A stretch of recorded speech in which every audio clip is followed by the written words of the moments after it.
Mesdames et messieurs, on se retrouve aujourd'hui pour parler de notre capitaine préféré, j'ai nommé Yami Sukehiro. Et on va faire ça sous forme d'un petit top de faits que vous ne connaissez sûrement pas sur le capitaine du Taureau Noir. Et si vous vous demandez pourquoi lui, c'est juste parce qu'il pue la classe et qu'il est tellement intéressant qu'on pourrait même faire un manga juste centré sur lui. C'est donc parti pour la vidéo 5 faits sur Yami.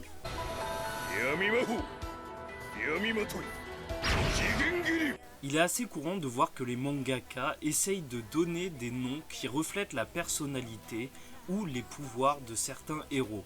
Tabata ne déroge vraiment pas la règle, puisque dans une interview française, justement, on lui demandait pourquoi et comment il avait trouvé le nom de Klaus. Et en réalité, il nous explique qu'il utilise juste un dictionnaire et il va chercher des mots en rapport avec le personnage. Pour Klaus, donc, ça a été lunettes. Logique. Lunettes, lunettes. Et donc Yami, en fait, c'est tout simple puisque ça veut juste dire ténèbres. Il a la magie des ténèbres et en plus, ça colle assez bien avec son caractère parce que de prime abord, quand tu le regardes, il a pas l'air si amical que ça. Mais c'est pas tout puisque le japonais s'écrit grâce à des kanji et les kanji qui forment son nom, bon, je suis pas expert en japonais, en fait, je m'y connais pas du tout, mais en tout cas, ils forment le mot nuit et large. Et en vrai, ça rentre totalement avec son design, le terme large, parce que quand tu regardes Black Clover, c'est le personnage le plus massif qu'on voit, même parmi les capitaines, hormis les gros. Et nuit, tu connais, ténèbres et tout. En plus, c'est un personnage qui fait clairement référence au Japon, puisque avec son nom japonais, il dit même venir du pays du soleil levant. Et on sait très bien que ce pays, dans notre monde, c'est le Japon. En plus, son pays est connu pour la pêche, puisque avant Yami était un pêcheur, et même son épée est un katana qui est une épée japonaise. On voit bien qu'il n'y a rien à voir avec Clover, puisque c'est Julius qui va lui apprendre à écrire dans la langue de Clover. En gros, il y a beaucoup de références au fait que c'est un personnage clairement japonais.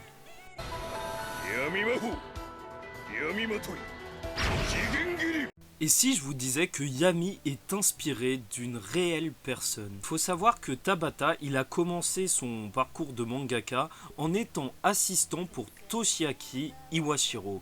Et cet homme, en fait, c'est celui qui a écrit Psyren. Et donc, c'était vraiment un mentor pour Tabata. Et il a beaucoup aimé cette expérience. C'est pour ça d'ailleurs qu'il a gardé de très bons liens avec lui et même qu'il y a un crossover avec Black Clover. Ce qui est assez drôle puisque dans le crossover, c'est les personnages de Psyren qui rentrent chez les Black Bull, alors qu'en fait c'était totalement l'inverse. C'est vraiment une personne de confiance pour Tabata et il l'a même invité à son mariage en tant qu'invité d'honneur. Faut se dire que c'est vraiment ouf que ce personnage tellement badass est en fait inspiré d'une personne et on comprend maintenant tout l'amour que Tabata a pour ce personnage et pourquoi il lui donne autant de scènes classe. Parce qu'en réalité, c'est pas juste le sensei de Asta, c'est vraiment le sensei de tout Black Clover.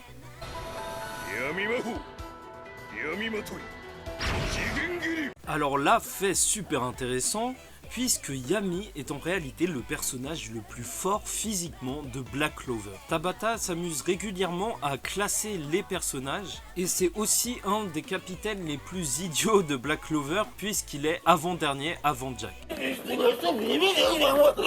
En fait, toutes les statistiques de ce personnage sont complètement folles. Mais cette force physique, c'est vraiment ce qui fait le personnage. Et c'est ouf qu'il dépasse Asta, alors que Asta, en réalité, il a que ça, il a pas de magie. Sauf que Yami, il a la force et la magie. D'ailleurs, ça se voit clairement sur son physique. Et c'est là que c'est intéressant de voir les premiers dessins du personnage.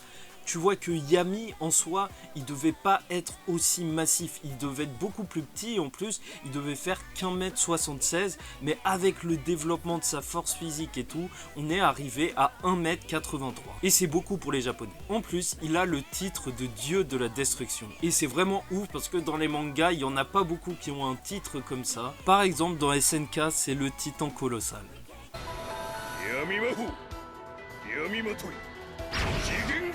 Et là on part sur une info propre à l'anime puisque son seiyuu est vraiment juste excellent. que ce soit dans la version japonaise où le seiyuu est Junichi Suwabe, qui fait aussi la voix de Aizawa dans My Hero Academia, d'un personnage dans Kuroko no Basket, et même de Grimmjow dans Bleach. Et dans la version française, on a la chance d'avoir Frédéric Soutrel, qui fait la voix de Hades dans Fairy Tail, donc Hades, Yami, Ténèbres et tout, et la voix d'Endeavor dans My Hero Academia. Bon, avant de passer au dernier fait, je tenais vraiment à vous remercier si vous avez regardé la vidéo jusque là. Sachez que sur ma chaîne, je parle beaucoup de Black Clover.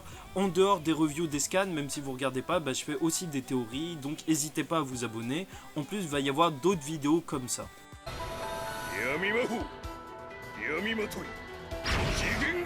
Un truc de fou, mais peut-être que vous avez déjà le grimoire de Yami. Le tome 5 et 6 de Black Clover reprennent la couverture du grimoire de Yami. Donc vous avez un petit peu le grimoire de Yami entre vos mains, c'est super cool. Par contre, quand on parle de ses combats, faut savoir que Yami, il termine jamais vraiment ses combats. On l'a rarement vu terminer un combat ou mener un vrai combat contre une personne tout seul.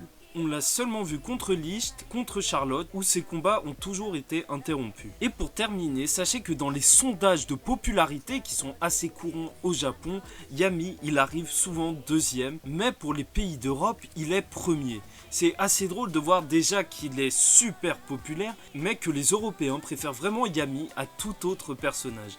Donc si vous avez une piste pour savoir pourquoi, n'hésitez pas à me dire en commentaire pourquoi ce personnage est aussi populaire près de chez nous. Voilà tout pour moi, j'espère que vous avez apprécié cette vidéo, je vais faire d'autres vidéos comme ça, donc n'hésitez pas à vous abonner, restez connectés. Et Black Clover, c'est une série relativement jeune, donc peut-être que les infos elles sont pas croustillantes de ouf, ça fait plaisir de parler d'un personnage qu'on aime tant. Allez, ciao tout le monde, paix sur vous.